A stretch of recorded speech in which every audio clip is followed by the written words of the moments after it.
Afternoon, everyone, and welcome back. Start with some opening comments. Early Sunday morning in Israel, the parents of Hersh Goldberg Polin received the devastating news that they would never see their son again after he was murdered by Hamas. Like John Polin and Rachel Goldberg Polin, the families of 5 other hostages also found out on Sunday that they too had lost their loved ones forever. We grieve for all of them, and we demand justice for all of them. As Secretary Blinken said this weekend, Hersh Goldberg Polin is an American hero. The Secretary got to know Hersh's parents over the past 11 months, and like so many Americans who met them or who saw them in one of their many television appearances advocating for the release of their son, he heard from them time and time again what a special human being Hersh was.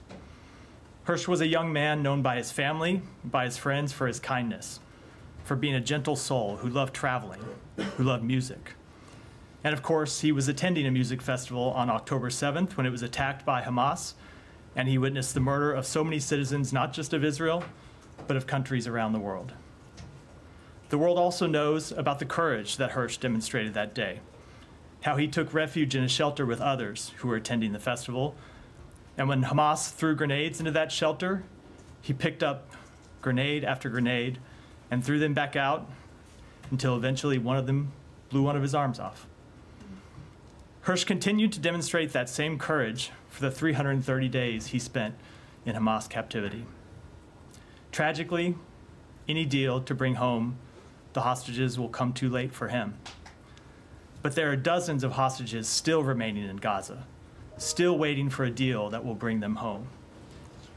It is time to finalize that deal. The people of Israel cannot afford to wait any longer. The Palestinian people, who are also suffering the terrible effects of this war, cannot afford to wait any longer.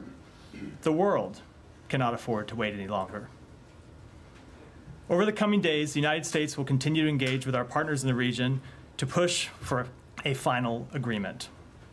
During talks last week, we made progress on dealing with the obstacles that remain, but ultimately, finalizing an agreement will require both sides to show flexibility. It will require that both sides look for reasons to get to yes, rather than reasons to say no. In a speech 2 weeks ago, John Polin, the father of Hersh Goldberg Polin, said, "There's a surplus of agony on all sides of the tragic conflict in the Middle East, and in a competition of pain, there are no winners. That pain, for Israelis, for Palestinians, for the region, has gone on for far too long. It's time to reach a ceasefire that brings the hostages home, that alleviates the suffering of the Palestinian people, and that ultimately brings an end to this war, and that's exactly what we will continue to push to reach." Matt? Thank you, Matt. Welcome back from Thank you. summer. So can I just ask extremely brief, I've got 2. Yeah. Just first, when you say we demand justice for his death and the death of the other hostages, can you be a little bit more specific as to what that means? Sure. Ultimately, we want to see those responsible for his death brought to justice. That can happen one of several ways. It could be brought to justice through the judicial system, either an Israeli judicial system, or, of course, while I can't speak for the American judicial system, obviously the Justice Department does look to bring to hold responsible those accountable for the deaths of American citizens. It could also be by bringing terrorists to justice through other means. It could be through terrorists who die on the battlefield in Gaza, including those responsible for his death. Including, though, but not specifically those responsible for his death. Because do you have any hope of finding out who actually was, the individual? I don't know. Individuals who were actually responsible for them? I do not know whether we will find out. Yes, I do not know whether we'll find out exactly which individuals were responsible, but ultimately we hold the Hamas leadership responsible for the death of Hersh, the death of the other hostages, as we hold them responsible for the deaths on October 7th, as well as, of course, the individual Hamas members who would have been responsible for this particular murder. But not the Palestinian people? No, of course civilians. Not. Of course not. Okay, because they are bearing the brunt of what's going on right now. But in your mind, at least, that is not justice. Of course not. Absolutely not. Hostages who were killed. Yeah. Okay. Now on the talks that you mentioned, can you be I know that you won't get into the specifics of the talks, but can you be as detailed as possible about where these talks are, who is involved in them? Is there a State Department component, or have you guys basically just ceded this to the CIA and NSC? So the talks have been held at a number of different levels in a number of different forums. Bill Burns has been the leader in a number of the negotiations. As you know, they've been conducted through intelligence channels. So Bill Burns has been conducting these negotiations with his partners in the Egyptian intelligence service, in the Israeli intelligence service, and of course in the Qatari as well. Secretary has participated in negotiations around them at times, and of course has also participated in trying to bring political will to the negotiations at time in his travels in the region. And of course, our colleagues at the White House have done so as well. It has been a whole of government approach. In terms of where they are, and you're right, I'm not going to get into the negotiations, but as I said in my opening statement, we did have constructive talks last week in the region to try and reach agreement on the final gaps. I think, as you heard the Secretary say when he was in the region several weeks ago, Israel had agreed to the bridging proposal, but that's not the end of the road. There are a number of important implementing details that require agreement to implement that bridging proposal, and that's what we're trying to get agreement on now. But at this point, on September 3rd at 1:30 in the afternoon, 1:31 Eastern time in the afternoon, are there talks going on, and where are those talks happening? I don't believe there are any talks going on today, none that I can speak to on behalf of the State Department, maybe others in the government can speak to, but even when the parties are not in the same room talking back and forth, there's still work that's ongoing. Oftentimes what happens, is you've covered negotiations for years, people get in a room and negotiate and then go back to their countries and work on hammering out specifics. And who from the State Department is involved? The Secretary has been involved. No. In the actual nuts and bolts discussions on the ground. Who is Secretary has been involved. Members of the NEA have been, Near East Affairs Bureau have been involved, and members. I'm not going to get into details. And representatives from our embassies, I should say, in Doha, in Cairo, and in Jerusalem, have all been involved at various stages.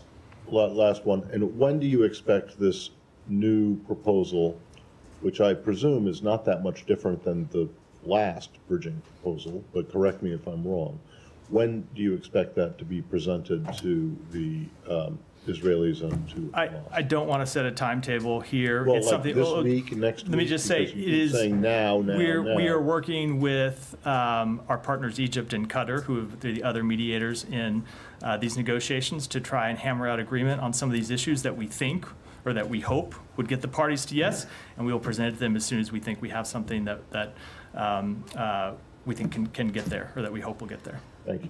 Yeah, Mayor. Matt, on that proposal, why do you guys keep calling it final?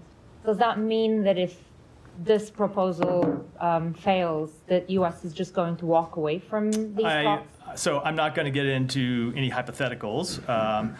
We don't want a proposal to fail. We want a proposal to go forward. And I'm not going to get into any hypotheticals. But it's not a hypothetical. You guys are calling it final, which makes everybody think that... Just let me finish. I'm not going to get into any hypotheticals. What would happen if this proposal wasn't going to get accepted? Ultimately, let me just step back and say, often we get questions about our involvement in this and why we're pushing to get a deal. And I made clear at the outset why we think a deal is so urgent, because there are Palestinians who are suffering, innocent Palestinians who have died since the beginning of this conflict and who continue to die through no fault of their own. And of course, there are hostages who are held and their families who are grieving, and every day the conflict goes on, it adds instability to the region. But ultimately, the United States cannot commit to an agreement on this. We are not a party to this conflict. It requires Israel and it requires Hamas to make difficult decisions to reach an agreement. And what we will continue to do on behalf of the United States, and what we believe Qatar and Egypt will continue to do, is to impress upon those parties why an agreement is in their interest and why an agreement is in the interest of the region. But ultimately, we're not the ones that can make that decision. So are you saying that if, for whatever reason, they don't sort of show the flexibility and they don't actually take the deal, that there is a chance the United States... Okay, let me ask this way. Can you rule out that U.S. will stop efforts to achieve a ceasefire and bring the hostages back? So I just don't want... I know where you're trying to go with this, and I do respect it, Humera. I'm not trying to play games with it. I want to take this one step at a time. We are working day and night to try to get an agreement over the line, because we believe an agreement is manifestly in the interests of all the parties involved. We are going to continue to try and get an agreement over the line. We're going to work to put a proposal together with Egypt and with Qatar that we believe both parties should accept, and I will leave it at that for now. In light of what the president said over the weekend, does the U.S. government believe that Prime Minister Netanyahu also share the same level of urgency that you guys have? I will let the Prime Minister speak for himself. We obviously believe this is an urgent matter. One of the things that you heard the Secretary say last time when he was in the region was every day that goes by without an agreement, there are risks. Obviously, one of the risks is region-wide conflict that we've worked to try and avoid. Another risk is the continued loss of innocent Palestinian lives. But one of them, and he mentioned this explicitly, I know you were on the trip, is that hostages could die. And so that's why we continue to push for this urgency, or why we continue to push for this deal with such urgency, and we do hope that all the parties to an agreement will share the same urgency. Okay, one final thing. Netanyahu last night reiterated again that Israel won't withdraw from the Philadelphia corridor, which is now the biggest sticking point in this. And it's also 100% at odds with what the Secretary has been saying for months about, no reoccupation of Gaza. I'm particularly interested in how you guys are planning to reconcile that. So we've made it very clear, as you point out, what our principles are when it comes to an ongoing Israeli presence in Israel. We've also made clear in the proposal that an ongoing excuse me. Thank you, Matt. An Israeli presence. It's a first, of course, first day at the podium in a few weeks. So yes, an ongoing Israeli. Actually, we have made clear what our opinion is on an ongoing Israeli presence in Israel. We're for it, just so it wasn't technically wrong. We made very clear what we believe about the possibility of an ongoing Israeli presence in Gaza, and that we are opposed to it. I will also say that in the bridging proposal that we put forward that the government of Israel agreed to, it did include the removal of the IDF from densely populated areas. That includes the Philadelphia corridor. Now, as I said, there are a number of details that require further negotiation to conclude how the parties will live up to their commitments under the agreement. I'm not going to negotiate in those public, but that's what we continue to discuss with the parties. Yeah. Can I just clarify one thing, Matt? When earlier today the White House denied that it was using the word final to describe any sort of proposal forthcoming from the United States, are you taking issue with that word, or are you characterizing it was not my word, it's Humera's word, and I'm usually reluctant to take issue with Humera. Well, I mean, it was very smart. I'm aware. It was certainly not a term I used. Put it that way. Okay, so you wouldn't characterize whatever is forthcoming as a final or take it or leave it? I said we're going to take this one day at a time, or one step at a time. Okay. On the hang-ups, it's been well reported that virtually the entire Israeli national security establishment disagrees with the Prime Minister that maintaining a presence in the Philadelphia corridor is necessary in order to forestall a resurgence of Hamas fighters. What is the U.S. position on that? Does the U.S. believe that a military presence, permanent, is necessary to forestall that, or does it agree with the defense minister and others in the national security state? So let me say a few things which I think you'll probably find unsatisfying. Number one is that maybe I'll be wrong. Number one, we absolutely believe that it is in the interest of Israel, and it's in the interest of Palestinians in Gaza as well, that Hamas not be able to smuggle arms in across the Philadelphia corridor. That is absolutely in the interest of both parties. But we are opposed to the long-term presence of IDF troops in Gaza. We've made clear that we are opposed to the reoccupation of Gaza. That said, when it comes to the actual details, I'm not going to get into them here. I think you can understand, because this remains the subject of negotiation, how we would get from the proposal that the president put on the table, that the president made public, and through the final stages that we hope that we are in now. It just wouldn't be appropriate for me to discuss those details publicly.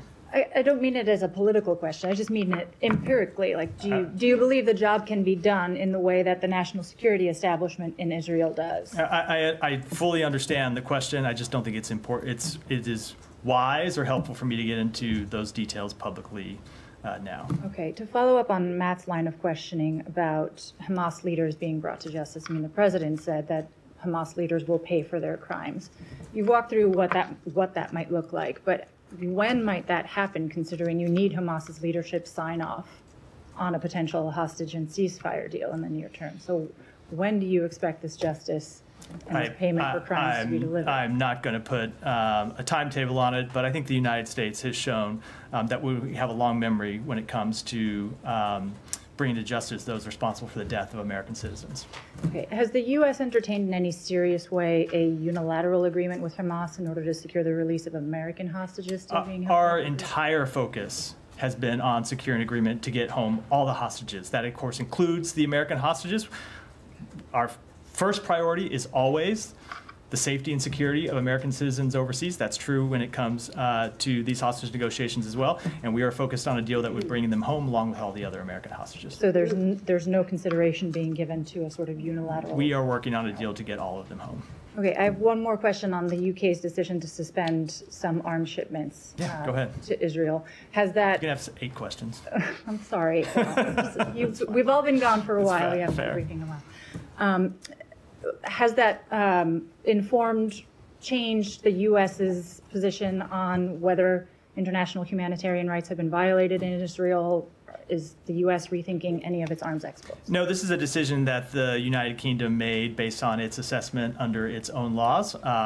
We have our assessments that are ongoing when it comes to looking at possible violations of international humanitarian law, and those continue to be ongoing. Okay, the last we heard of those publicly was in April with the National Security Memorandum. There's been no update since April about the U.S.'s visibility into use of U.S. weapons? No, there continue to be a number of cases that are under review. As you know, it's an ongoing conflict. Oftentimes, when you look, when it comes to looking at specific cases, there are differing accounts that we have to sift through to try to gather information about actually what happened. There are, as I said, a number of incidents that are under review, and those remain under review. I don't have any update on them. Thank you. Sean? Maybe I'll go on another question. When it comes to the UK decision, has the US had discussions with the UK before they came to this decision? What was the US standpoint? We did. They notified us of the decision, and that was basically the extent of the conversation. How does the US feel about it? Is it? The United Kingdom's a sovereign country. It's a decision for them to make ultimately. I mean, obviously, in Israel, they've criticized this. I mean, how do you see this as part of the international pressure in some sort? A message to the Israelis? I don't. I take the foreign minister, someone with whom the secretary has a long relationship, has worked with very closely, at his word. He said this was a legal decision. They had a legal framework that they needed to apply. They applied that legal framework, and it led them to this decision. And it's of course appropriate for them to make their own legal judgments based on their system and their laws. But again, I mean, does this indicate that there could be? You say it's their own independent decision, but could they be onto something? I mean, is this something that could inform potentially how the U.S. would think in the future? No, I think you have to remember that these are different countries with different laws, different systems, and so same situation. Same situation, but you apply the facts based on your own legal systems. They came to this conclusion. We have reviews that are ongoing. I don't want to prejudge what those reviews will conclude, but we are looking at a number of possible violations of international humanitarian law, and we'll make our own assessments based on our own review of the facts and our own judgments on our law as well as international humanitarian law. Let me just go back to one other thing that you mentioned. You said a couple of times flexibility is necessary in reaching this. Prime Minister Netanyahu, his remarks, I mean, beyond just the issue of the Philadelphia corridor, but he repeatedly said we're not going to, it's not the time for concessions after what happened, after what Hamas did. I mean, do you think there's flexibility, that there's a willingness to flexibility on both sides? I mean, how did you interpret the Prime Minister? I don't want to get into negotiating in public. We are not calling for Israel in any way, and we have never, throughout these negotiations, called on Israel in any way to compromise its security. We stand by Israel's security. We stand by Israel's right to defend itself. Our commitment to that security is sacrosanct. And we also believe that one of the important steps Israel can take to protect its national security is securing the release of its own citizens, and of course securing the release of American citizens and securing the release of citizens of other countries. And so we're going to continue to push them to get to yes in this agreement, as we know Egypt and Qatar are pushing Hamas to get to yes. Just a final point, but you say not, of course, the U.S. doesn't believe it's compromising Israel's security, but could there be an issue that they might need to compromise sometimes in the logistics of this, whether it's the Philadelphia corridor and other things? Look, anytime when you're in this kind of negotiation, both sides are going to have to make compromises, right? Israel has already made a number of compromises when it comes to getting to where we are now. When you look at where we started at the beginning of these negotiations, they've compromised on a number of issues, as a party always has to do. And obviously, when you get to the final stages, some of the toughest decisions are left for the end, and they're going to have to make tough decisions on those. But we believe there's a way they can do that returns hostages home and protects Israel's security. Can you put out a list at some point of what the compromises Israel has made, specifically what those compromises are? I think it's tough to do in the middle of a negotiation. No, maybe prior to this. Well after the fact. No. I mean, I'm talking about over the past 11 months. So in the context of Are the you talking about negotiations, compromises in terms of allowing humanitarian aid? No, I was talking about in the context of the ceasefire negotiations and the final deal. There are a number of places in which they've made compromises.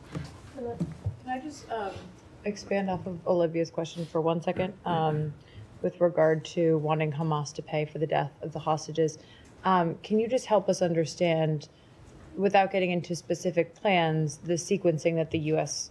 envisions happening here? Do you hope for Hamas to pay first, or do you hope for a deal to come to fruition first? So it's a difficult question to answer. We want to see a deal as soon as possible, but our call for justice for the leaders of Hamas did not start on Saturday.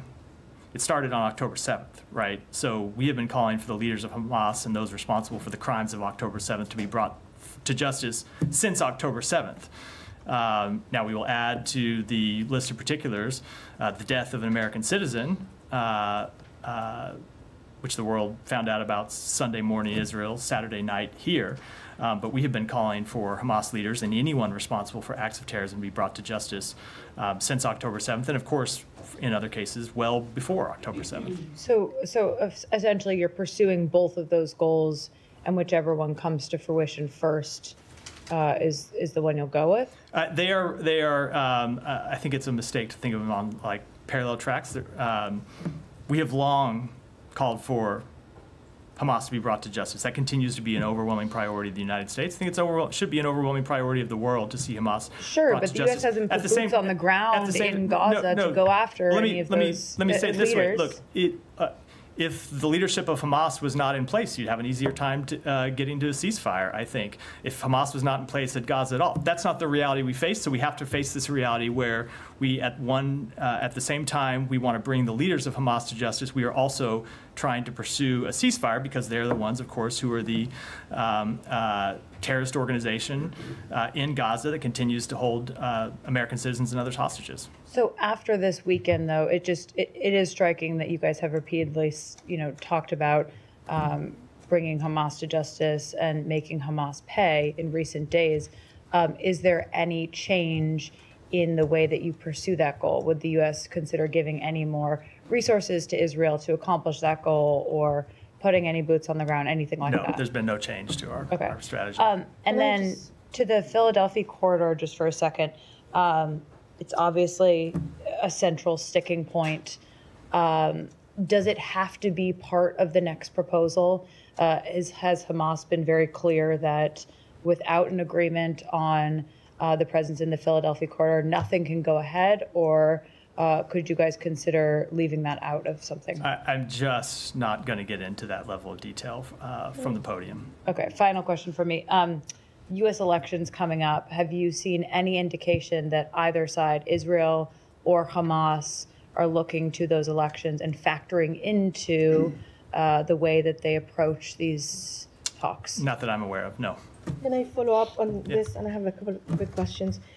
When Israel called for justice against Hamas leaders, they actually assassinated Ismail Haniyeh. So when you're calling for justice against Hamas leaders, you're not calling for assassination of the leaders, because that's against U.S. policy. Just want to clarify that. Correct. But I will say U.S. policy, when it comes to U.S. policy, we have long made clear that our first priority when it comes to terrorists is to see terrorists apprehended and brought to the United States to stand trial for their crimes. There are times when the U.S. cannot apprehend a terrorist because where they are on a battlefield, we don't have troops there, we don't have the ability to apprehend them. And so we do pursue other means to bring a terrorist to justice. That's true for Israel. It's true for other countries as well. Okay. Well, I guess that's the same with Bin Laden. That's probably what you're referring Correct. to. Okay. And many others over the years. Okay. The Secretary has been to the region 9 times. Can you tell us what went wrong in his understanding or in the party's understanding of why this agreement could not be reached? Till we're talking now on whether we're using the word final or not. What happened?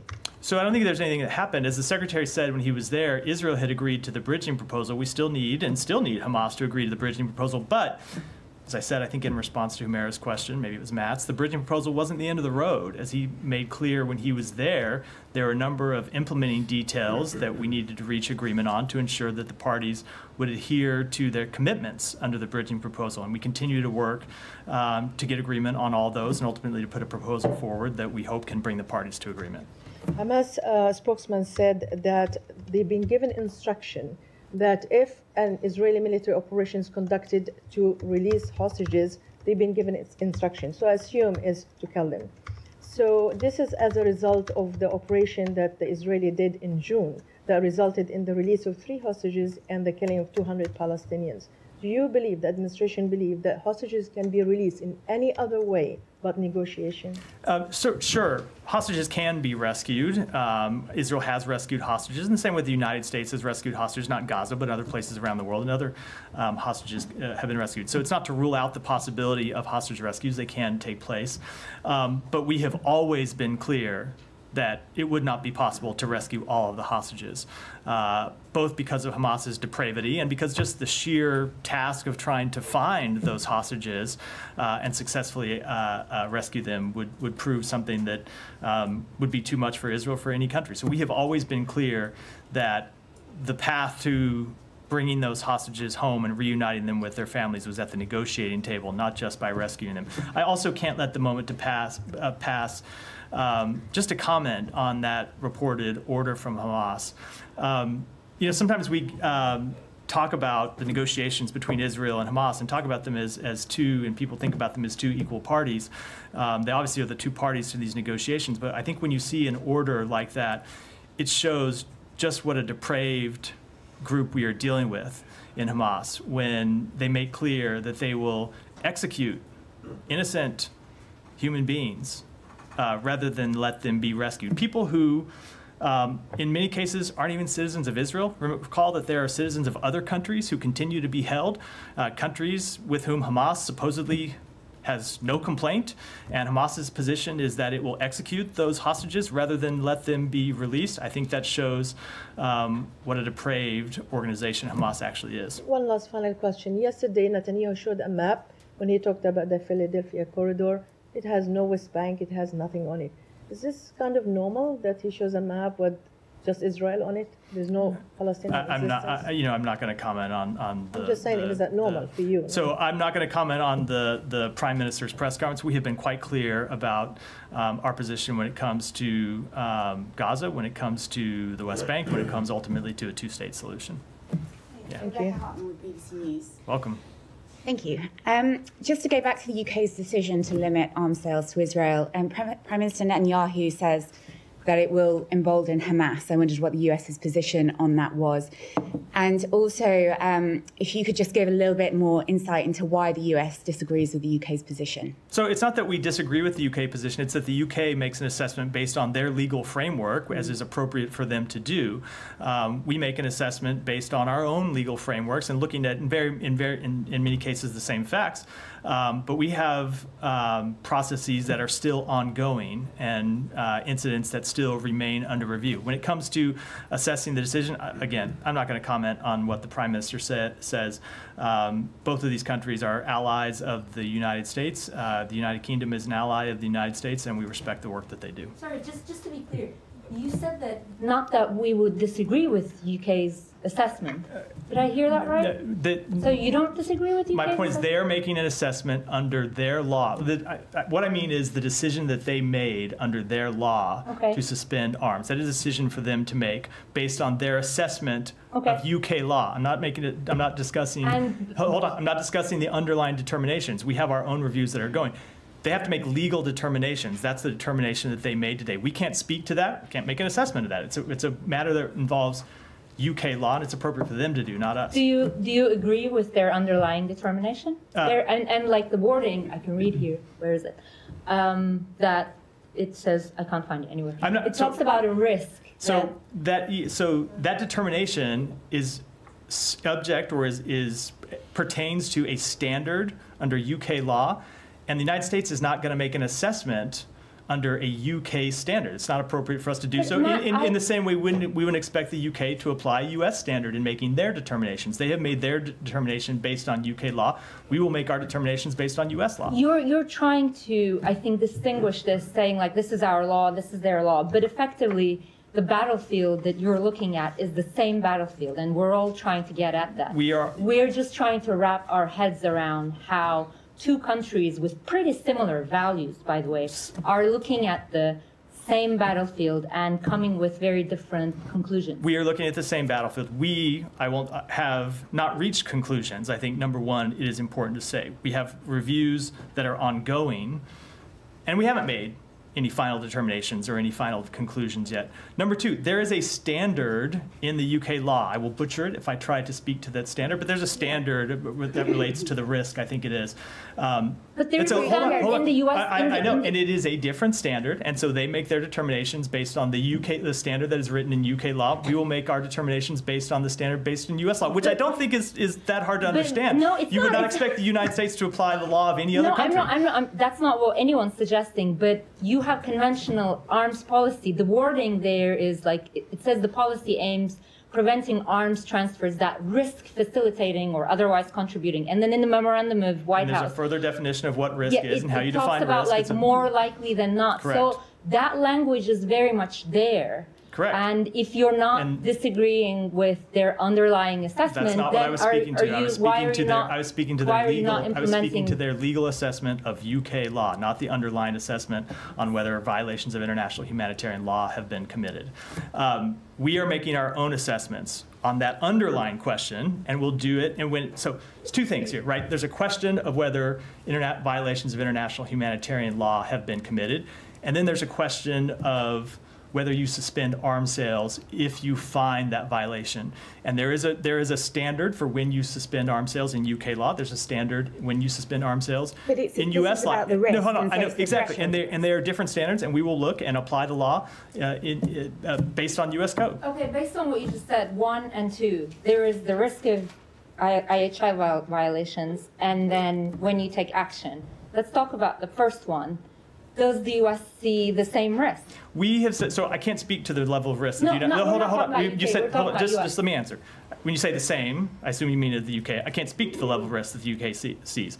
What I can say is when we released the National Security Memorandum Assessment, we said that it's reasonable to assess that there have been violations of international humanitarian law committed. We agree with that. What we are doing is going and looking at specific incidents to make specific judgments on those specific incidents, find if they have been remediated, if there were violations of international humanitarian law in specific incidents, what are the actions that Israel took, if any, and you have to answer those two questions before you can make those determinations under United States law. That's what we're doing. Well, can you give us a timeline when those assessments will be concluded? We will get them completed. We will get them completed as soon as possible. Sorry, I don't know. I'm apologizing. You're the one that interrupted. Just to follow up, was there a discussion between the US and the UK, or when did the UK inform you of that? They did notify us of the decision in advance. I'm not going to get into the exact timing, but they did notify us of the decision. Yeah, Jan.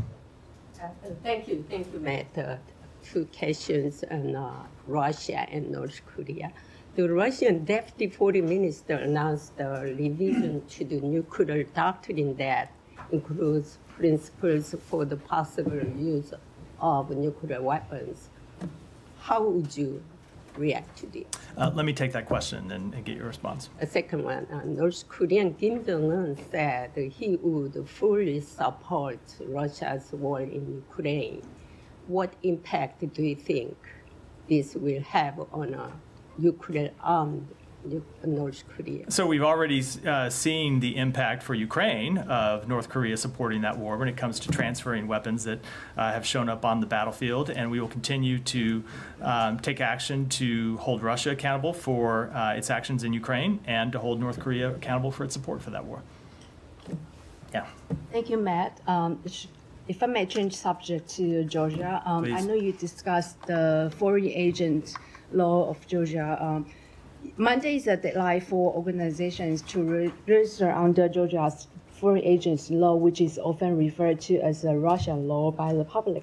Do you have any update on that, including U.S. travel bans to certain Georgian officials? So the Georgia government continues to move in a deeply troubling direction, one that moves the country further away from its Euro-Atlantic trajectory, which the Georgian people we know overwhelmingly desire. We are concerned about the enforcement of this legislation for those entities that did not voluntarily register, including critical civic organizations and independent media. As part of our comprehensive review of bilateral cooperation between the United States and Georgia that the Secretary announced, as you know, we have implemented visa restrictions on dozens of Georgian individuals and their family members, including members of the Georgian Dream Party, members of parliament, law enforcement, and private citizens. And we have paused $95 million in assistance that directly benefited the governor of Georgia. In response to that second part of your question, that review remains ongoing. I would not rule out further actions. And on U.S. relations to China, National Security Advisor Jake Sullivan has returned from last week's talk in China, and leaders from the two countries are expected to have phone call in coming weeks, followed by face-to-face talks. Can you talk about the top items on State Department's agenda regarding the U.S.-China relationship, and then can you give us an idea of high-level communications between the two countries, officials from the two countries, look like in September? Yeah, so in terms of issues that will make progress on, there's one overarching issue, and that is ensuring that the relationship between the United States and China, which is probably the most consequential relationship in the world, does not veer from competition into conflict. And that's why the diplomacy that we have been conducting under the President's leadership has been so critical to making sure that where there are areas of differences, we openly discuss those differences and make sure we at least understand where the other one's coming from, even if we can't reach agreement. But then there are other areas in which we hope to make progress, and those are the areas in which the President Biden and President Xi agreed to work together at Woodside in November. So cooperation on counter-narcotics, on sustaining military communications, on talks on AI risk and safety, and strengthening people-to-people exchanges. We look to continue to make progress with China on all of those issues. Related? Yeah. Thanks, Matt. Given what you just said about U.S.-China relations, over the weekend, the Pacific Island Forum removed a version of its communique that referred to Taiwan as a developing partner, which was based on a 1992 agreement allowing Taiwan to play a role in that entity leaders meeting. Now, under pressure from China, that line, reference to Taiwan as a developing partner, was removed from their communique, and a new one has been reposted. I was wondering if the State Department has any, if you have any comments on that. So I won't speak to the decision, to that decision, but of course our One China policy has not changed. Are you aware if National Security Advisor Jake Sullivan brought this up in his meeting with last week? So as always, I will let the White House speak to meetings that the National Security Advisor had. Alex. Thank you. Welcome back. Going back to Ukraine, White House shares some reaction to today's Poltava strike, which is, one of a number of strikes throughout the past week. Yesterday, the president told us that he has been clear about the boundaries of U.S. support to Ukraine, what we can do, what we cannot do. Can you please speak to why you can't do what you can't do? So first of all, let me speak to what we have done, Alex, because I think sometimes people get lost, lose that in the debate when it comes to the particular question that is being presented to us at one time. That is the United States that has supported Ukraine from the beginning of this war, that has marshaled an international coalition to supply weapons and ammunition to Russia to repel Russian forces on the battlefield and to hold Russia accountable, and in the same way that we have marshaled an international coalition to impose sanctions and export controls and other measures on Russia. Now, we have adapted our policy over time based on changes in the battlefield. We continue to remain flexible and look at changes in the battlefield and adapt and adjust our policy when necessary, something the Secretary has spoken to, and that's what we'll continue to do. I mean, if you put yourself in Ukrainian shoes, you'll witness that the Russian bombers are better protected than Ukrainian civilians, and they wonder why is it that Russia still has free hand to strike. Russia does not have a free hand. We continue to supply. Well, hold on. We continue to supply Ukraine with air defense systems. If you might recall the question that you were asking me a number of times over the summer, why don't you do more to provide Ukraine with air defense systems? And then at the NATO summit, we announced the provision of a number of air defense systems that have been put in place to defend Kyiv and other cities across Ukraine. We continue to supply Ukraine with other equipment that it can use to push back on Russian military assaults, and that'll continue to be our policy. On that line, Matt, there's also concern about the PDA, presidential drawdown authorization, which will I think expire by the end of this month if the Secretary doesn't take further steps to allocate those $6.2 billion for Ukraine. Is the department considering any way to? I'm not going to preview any actions before we take them, but I think one thing that you have consistently seen from this administration is a steady provisioning of lethal equipment to Ukraine throughout this war, and that will continue. But last year you did let 1.75 billion expire. And as I said, I'm not going to. I'm not going to speak to any decision. If you look at the totality of our assistance, the billions of dollars that we have provided in security assistance, including in the time period which you discussed, I think it's pretty hard to question our commitment, Alex. One more for me, if I may. Mongolia is failing to execute the ICC arrest warrant for Putin. What does it tell about the international rule of order and international criminal justice system? So a few things. Number one, as we've said, we don't believe any country should give Putin a platform to promote his war of aggression against Ukraine. We do expect Mongolia to adhere to its commitment and its support for the principles of the UN Charter, including sovereignty and territorial integrity, and convey that those principles must be upheld around the world. We understand the position that Mongolia is in, sandwiched between two much larger neighbors, but we do think it's important that they continue to support the rule of law around the world. Yeah. Oh, yeah, Sean. I mean, were you disappointed they haven't arrested him? As I said, we do very much understand the difficult position that Mongolia is in. It's a much smaller country between two neighbors. We look to continue to support Mongolia, but we do think it's important that they uphold their international obligations, and it's important that if they do communicate with Russia, that they make clear that they support Ukraine's territorial integrity and sovereignty. It's not that small. Population-wise, I just mean in comparison. I mean in comparison to. It's smaller than I mean in comparison to Russia and to China. Go ahead. Thank you, Matt. Turkey this year so far has conducted about more than 1,000 attacks in Iraq and Kurdistan region, and today they killed a shepherd, and also they put the civilians into dangers. So do you have any assessment, any comments on the Turkish military incursion in Kurdistan region of Iraq that puts civilians into danger? So I wasn't aware of that specific incident, so let me take it back and get you a comment. Yeah, go ahead, behind. Yes. According to reports, Turkey will be the first NATO member country to request membership of the BRICS, the economic bloc that the leaders are Mr. Putin and the president of China.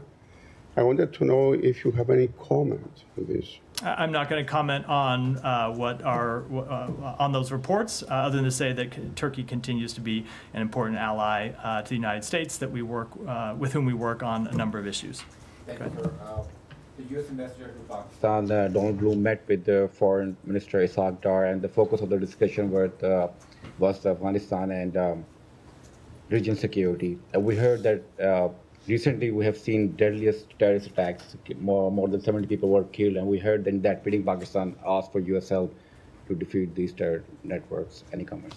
So the United States strongly condemns last week's deadly attacks that targeted security officials and civilians, including the murder of 23 innocent civilians in Musa Khel. The Pakistani people have suffered greatly at the hands of violent extremist terrorists, and our hearts go out to the families and loved ones of those killed. The United States and Pakistan have a shared interest in combating threats to regional security, and we will continue to stand shoulder to shoulder with Pakistan in its fight against terrorism. So Iran has warned Pakistan with the final notice to complete the gas pipeline project or possibly face $18 billion in fine. Despite its domestic energy needs, Pakistan is also under pressure from the US to not move forward with that project or face sanctions. So Pakistan has been seeking a sanctions waiver to finish this project. Any comments on that? So what I'll say is that we will continue to enforce our sanctions against Iran. And as a matter of course, we always advise anyone considering business deals with Iran to be aware of the potential ramifications of those deals. At the same time, helping Pakistan address its energy shortage is a priority for the United States, and we continue to discuss energy security with the government of Pakistan. Yeah. Also on Iran, UN experts are expressing alarm about a sharp rise in executions in Iran. The month of August saw twice as many executions of individuals as occurred in July. Is the U.S. concerned about this trend? Do you have any further comment? We do remain concerned about the number of executions in Iran, and most importantly, how those executions are carried out. And that's the end of a judicial process that can in no way be described as providing fair trials. It can no way be described as independent. It's one of a number of violations of human rights that we see Iran continue to take, and it's why we continue to enforce our sanctions to hold Iran accountable for those actions. Yeah. Can I switch topics to Venezuela? I know that Kirby had some reaction earlier on the arrest warrant for the presidential candidate for Venezuela. I wanted to ask you about that, but I also wanted to ask you about the seizure of President Maduro's airplane in the Dominican Republic. I'm sure that's a Department of Justice issue, but how do you see that in the current context of what's happening in Venezuela? Do you see this as an aspect of pressure at all? How do you expect Maduro to respond to this? And what are you looking for? Yeah. So first, with respect to the first question, so we do condemn the arrest warrant for Edmundo Gonzalez for allegedly inciting violence. And I would note that it's not just the United States that's condemning this arrest warrant. It's countries in the region: Argentina, Costa Rica, Guatemala, Paraguay, Peru, the Dominican Republic, and Uruguay, who have all condemned this unjustified arrest warrant. The arbitrary and politically motivated action demonstrates the extraordinary lengths to which Nicolas Maduro will go to try and maintain power following his attempt to steal the July 28th presidential election. And when it comes to the seizure of the plane, so what I would say is that the United States enforces its sanctions, and we're always going to enforce our sanctions. And so I would look at this less related to the election itself and more about the consequences that Maduro needs to continue to feel for his illegitimate and repressive anti-democratic actions. So those are actions for which he has been sanctioned. I'm not talking about with respect to the election, that we have sanctioned him over the years. So we have imposed sanctions on Maduro and his regime for their anti-democratic actions. Those long predate his most recent anti-democratic action, and we will continue to enforce those sanctions. I know one of the lines that the State Department, the Treasury Department always have: the sanctions need not be permanent. I mean, in this case, what if he wants his plane back? I mean, what? I'll let the Treasury Department and the Justice Department speak to the specifics. Okay, but respect I mean, in terms of this, if it is an aspect of pressure, if it's specifically for the election or not, I mean, what are you looking for him to do? I mean, are there actions he could take to, So I will say, when it comes to there's two ways to answer the question. One is to look at all of the various actions over the years for which we have sanctioned the Maduro regime and Maduro himself, and we would look to see him reverse those actions. But when you look at the most acute issue, obviously it's his attempt to steal the presidential election. So there are a number of things that we have called on him to do: to stop cracking down on dissent, to release the actual tally sheets, which he still has not done, and to get Venezuela back on its democratic path, something we have called for him to do. He has not shown a willingness to do so. And so in coordination with our partners, we are considering a range of options to demonstrate to Maduro and his representatives that their illegitimate and repressive actions in Venezuela have consequences.